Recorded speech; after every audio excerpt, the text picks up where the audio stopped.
I found the old photo in a box at the back of the thrift store, tucked beneath a pile of cracked Polaroids and fading postcards. It wasn't the image itself that drew me in.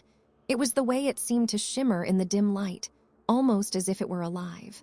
A street corner I recognized from my hometown, yet something about it felt wrong. And when I held it closer, I could swear I saw movement in the shadows, subtle at first, like whispers frozen midair. That's when I realized the photograph wasn't just a picture. It was a map, a warning. And maybe, just maybe, it was already changing things. I never expected to spend my Saturday wandering through a dusty second-hand store on the edge of town, but something about that row of glass cabinets always drew me in. Maybe it was the quiet hum of forgotten objects, each one carrying a past I would never fully know. I was sifting through a stack of old Polaroids when I noticed a single photograph that didn't belong. It was tucked at the bottom of a box, almost hidden, and yet it practically radiated an odd warmth, like it knew I would find it. I picked it up, brushing off a thin layer of dust. The photo was a street scene I recognized instantly. My hometown, or at least part of it, a corner near the old bakery that had closed 5 years ago. But something about the scene felt off. The streetlights seemed to bend unnaturally, casting shadows that didn't match the shapes of the buildings. The air in the photo shimmered, almost like heat rising from asphalt on a summer day, though the photograph clearly depicted autumn. Curiosity pricked at me. I always liked photography, always liked the idea that a single moment could be frozen forever. But there was something about this image that unsettled me, a vibration in my chest I couldn't ignore. My fingers traced the edge of the photo, and the shadows in the street seemed to twist subtly, moving when my eyes flicked away. I blinked and they were still. I shook my head, laughing nervously at myself. "You're imagining things," I muttered. I slid the photo into my bag and paid for it, trying to push the feeling aside. But by the time I got home, I couldn't stop thinking about it. The street in the photograph was eerily similar to the route I took every morning, yet it was somehow wrong. That night, I placed the photograph on my desk, under the soft glow of my desk lamp. I stared at it for hours, drawn to the subtle movement I thought I saw, the sense that something inside the frame was aware of me. And then, just before midnight, I noticed it. A small detail had changed. A car that had been parked at the corner in the photo was gone. My breath caught in my throat. That car had been there when I bought the photo. I touched the image, tracing the empty space with my finger, and a chill ran down my spine. Something was happening, something impossible. And I was about to find out just how far a single photograph could reach into reality. The next morning, I woke with a strange unease lingering in the back of my mind.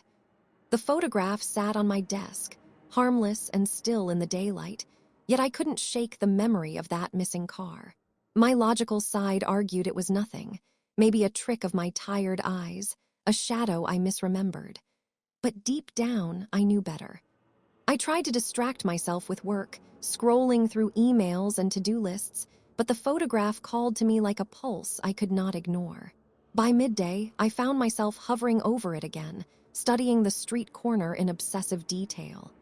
That's when I noticed something new, a figure standing in the distance, half hidden in a doorway I didn't recognize.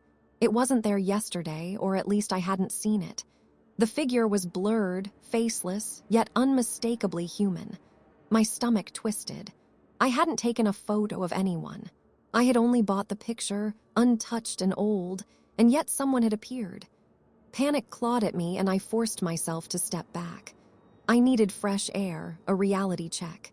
I grabbed my jacket and walked out the door, trying to focus on the mundane streets of my town. But as I passed familiar corners, my heart sank. Everything seemed shifted. A mailbox that used to lean slightly to the left was now perfectly straight. The oak tree I passed daily had a branch broken that I could have sworn was whole yesterday. My city was subtly changing, like the photograph was quietly rewriting it. By evening, I couldn't ignore it anymore. I returned home and placed the photo under a magnifying glass, studying every inch of it. My fingers shook. The figure had moved.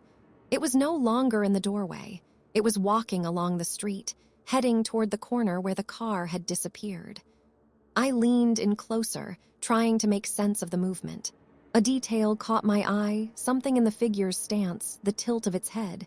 It mimicked me. My posture, my gestures, my pulse raced. I couldn't sleep that night. I left the photograph on my bedside table, fearing if I touched it again, something irreversible might happen. Hours passed, punctuated by the sound of wind scraping against the window and my own shallow breaths. When I finally dared to glance at the photo in the darkness, the figure was gone. Just an empty street again. Relief washed over me, fleeting and fragile. The next day brought a creeping dread. My friends noticed changes too, subtle ones. A streetlight that hadn't worked for years flickered on. A neighbor who had moved months ago was suddenly walking their dog again. I couldn't speak about the photograph without sounding insane, so I kept it to myself. But the fear grew. Each change was small, almost trivial but undeniable. And then I saw it. On my way to the coffee shop, I passed a familiar alley, one I walked every week. There, on the cracked pavement, lay a Polaroid. It depicted me, standing in that very alley, staring down at nothing. The image was impossibly recent, the timestamp scribbled on the corner in faded ink. My knees went weak. How could it be? Who could have taken it? Or worse, was I the one taking it without realizing? I picked up the photo with trembling hands, my reflection caught in a puddle at my feet. The air felt heavier, the world somehow waiting, watching. The photograph I had bought, once an object of curiosity, had begun a quiet, relentless rewriting of reality. And I was at the center of it. By the next morning, I could no longer pretend I was imagining things. The city had changed overnight, subtle but undeniable. The alley from the Polaroid seemed longer, the graffiti on the brick walls rearranged into letters I couldn't read. Even familiar sounds had shifted. The hum of traffic had a slightly distorted tone, like the world itself was out of tune. I took the photograph from my bag and stared at it. My reflection in the glossy surface of the photo stared back at me, but there was something off. The angle of my head, the position of my hands, it wasn't exactly how I had stood. And then I realized, with a shiver I couldn't shake, that my reflection had moved slightly while I wasn't looking. I blinked, and it froze. My pulse thundered in my ears. I spent the entire day obsessively retracing my steps, comparing every corner, every tree, every cracked sidewalk with the photograph in my hands. Everything aligned, almost perfectly, except the details that had begun to diverge. The small changes were so subtle at first that I had convinced myself they were trivial. But then I noticed something I couldn't explain. A shadow in the photo that hadn't existed in reality, and yet when I looked up, I caught glimpses of it at the edge of my vision. Always there, lurking, just beyond the periphery. By evening, I was exhausted, but sleep offered no refuge. I kept the photograph on my bedside table, knowing that if I closed my eyes, the world might shift again. And in the dark, it did. The figure from the first photo appeared, faintly, walking silently across the room as if it belonged there. I froze, breath shallow, every muscle tight with fear. It didn't speak, didn't move closer, just watched. I wanted to scream, to reach for the photo, but my hands wouldn't obey. The next day, I ventured out, determined to confront whatever force had attached itself to me. I went to the town library, digging through old newspapers, searching for anything connected to mysterious photographs. Hours passed, and my fingers ached, but I finally found something. A series of reports spanning decades described people who had purchased similar old Polaroids. Each case ended with a strange disappearance, a sudden and unexplained shift in reality surrounding the subject. No names were recorded. No photographs survived. Panic welled up inside me. I was standing on a precipice, staring into a story that had been unfolding long before I arrived, and yet I was living its latest chapter. I left the library in a daze, wandering the streets, clutching the photo as though it were a lifeline. That's when I noticed it. Another detail had changed. The reflection in a shop window across the street showed two figures, me and someone standing behind me. I spun around. Empty sidewalk. No one there. My hands shook violently. I rushed home, shutting the door behind me. I dumped the photo on my desk and stared at it, willing it to make sense. And that's when I noticed something truly horrifying. The figure that had been following me in the photographs was now me. Not my reflection, not a shadow, but a second version of myself, captured in a frozen moment I hadn't lived yet. The realization slammed into me like a freight train. The photograph wasn't just changing the world. It was creating it. Every movement, every decision, every possibility could be rewritten, captured, and manipulated. By nightfall, the fear was unbearable. I covered the photograph with a thick cloth, hiding it from sight, but sleep was impossible. I kept seeing flashes of myself, moving through the streets, being watched by the figure in the photo. Was it me or something else entirely? The line between reality and image had dissolved. I realized with a cold, sinking feeling that I might no longer control what I saw when I looked in the mirror, or even who I was. The next morning, I awoke to an unfamiliar sound, soft scraping against the hardwood floor. My heart leapt, and I froze under the covers, listening. The apartment was silent otherwise, but that sound, it was deliberate, careful, slow. I dared not move. After what felt like an eternity, the scraping stopped. I opened my eyes and caught a flicker at the edge of my vision, a shadow crossing the room, impossible to locate when I turned my head. I didn't want to look at the photograph, but I had to. The moment my fingers brushed the fabric covering it, a cold wave ran through me, as if the cloth itself were resisting my touch. Trembling, I pulled it back. The figure was there again, walking along the street corner in the photo, but now it held something. A second photograph. I leaned closer, horrified, and realized with a sick twist that it was a picture of my apartment.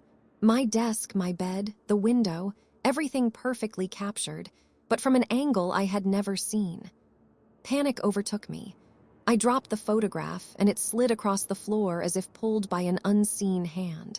The figure in the image didn't move this time.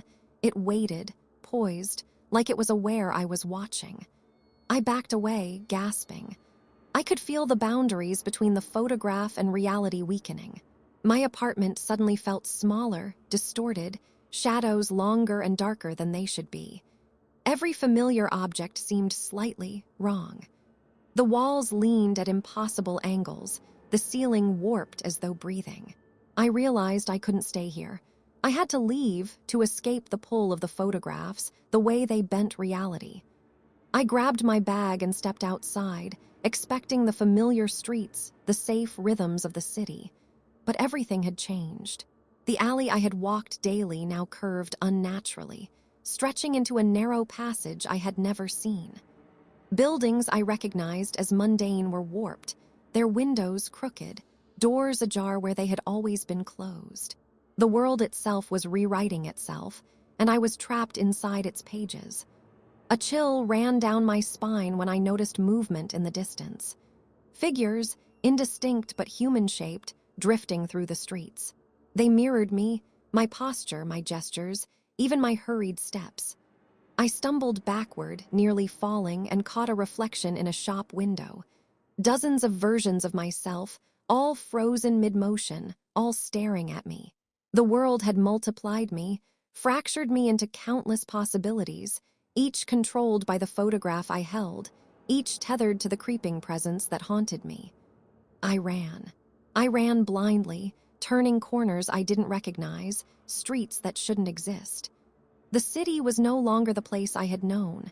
It was a labyrinth, a living photograph that twisted with every heartbeat.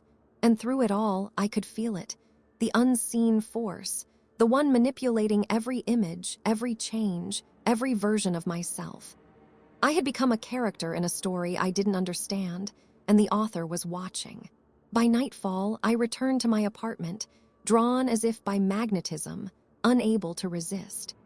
The photograph lay on my desk, the second one now beside it, showing me as I had just run through the distorted streets. My reflection in the window stared back, but it wasn't just me. Behind me, a faint, twisted outline mirrored my every motion. I realized, in a bone-deep shiver, that I was no longer alone in my own body, no longer fully myself.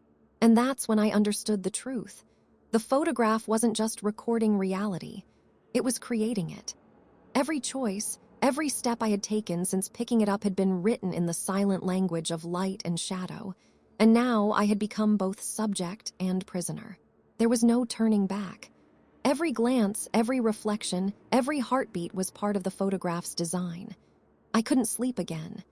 Every time my eyes closed, I saw the fractured versions of myself, moving through streets that didn't exist, captured in photographs I hadn't taken. I felt like a ghost in my own life, trapped between reality and the twisted reflections the images demanded. I needed answers. I went back to the thrift store, hoping to find something, any clue about the origin of the photographs. The shop was closed, shuttered as if it hadn't been open in decades. But I noticed a small side door ajar, the hinges creaking. Inside, dust hung in the air like fog.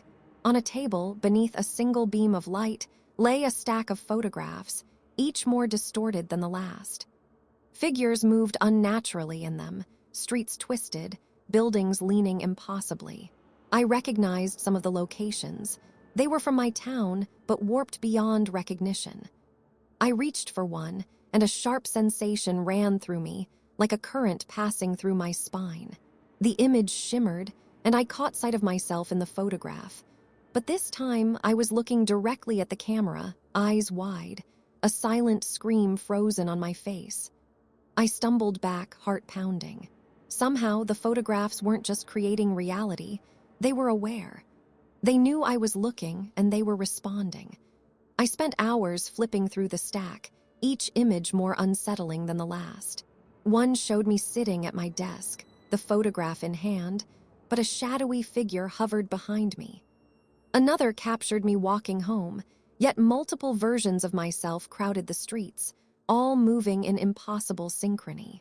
Panic twisted inside me. I realized there was no escaping them. The photographs weren't passive, they were rewriting my life in real time.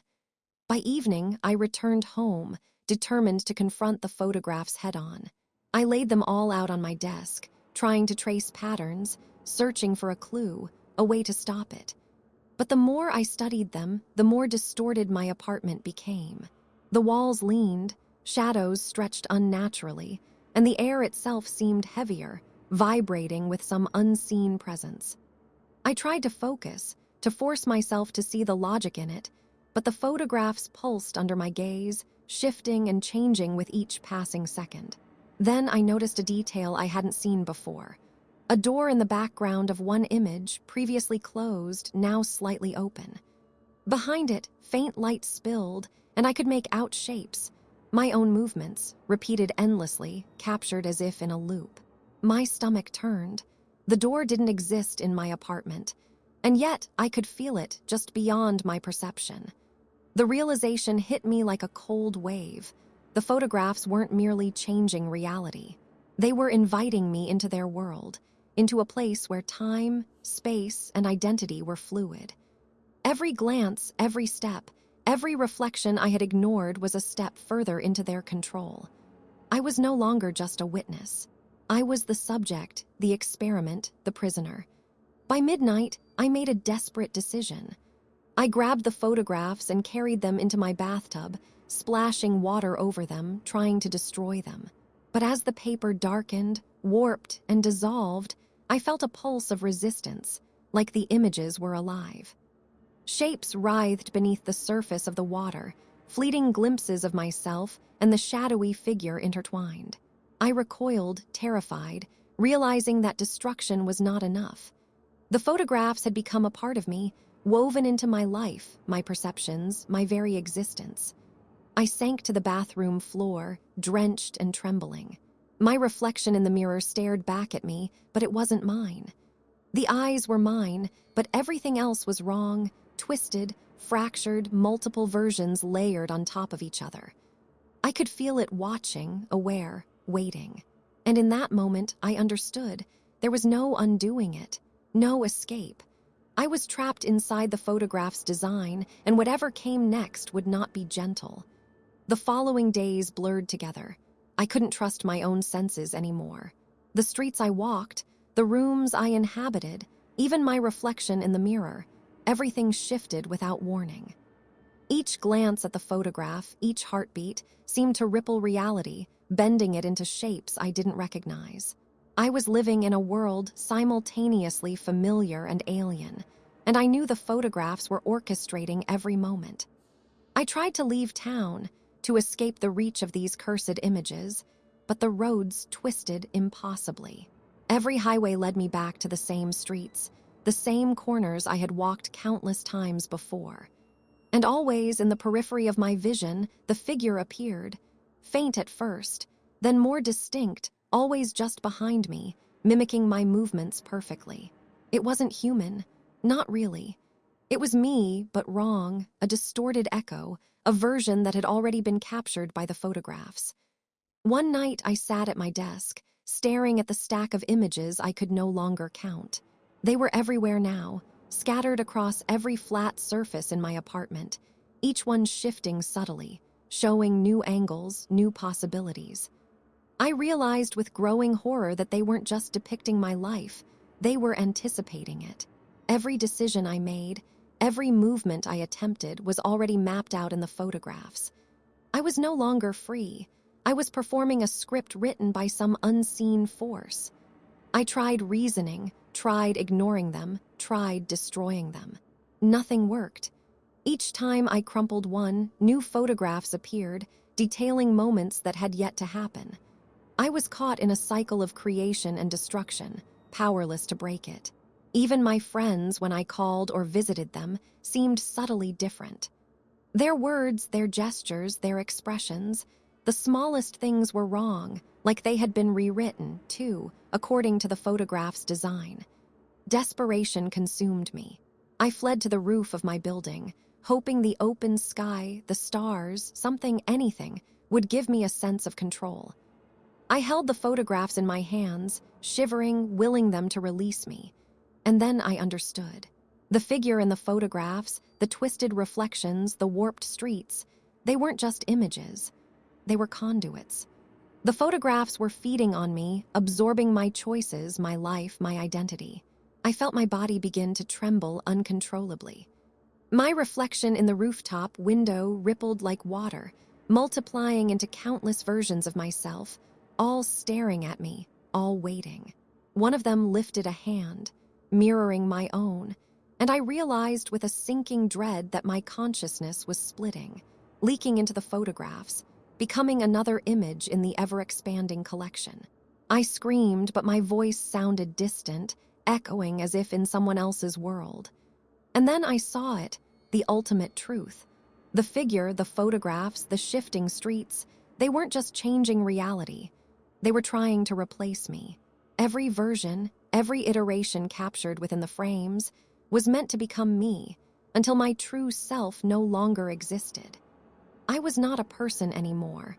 I was a possibility, a mutable subject trapped inside a lattice of images I couldn't escape. As dawn approached, I clutched the photographs to my chest, sobbing. I understood that the end was coming, that the final image would erase me completely. And somewhere in the depths of the shifting streets, the shadowed figure waited patiently, ready to step out of the photograph and claim the life that had once been mine. I woke to silence, heavier than any I had known. My apartment was still, the photographs spread across every surface, but the shifting, the subtle distortions, they were gone. Relief hit me at first. Maybe it had ended. Maybe I had survived. But then I noticed the photograph on my desk, one I hadn't seen before. It was fresh, edges crisp, glossy, as if printed this morning. My stomach sank. I picked it up. My hands shook violently. The image showed me sleeping, exactly as I had been in my bed, clutching the old photographs. But there was something unmistakable behind me.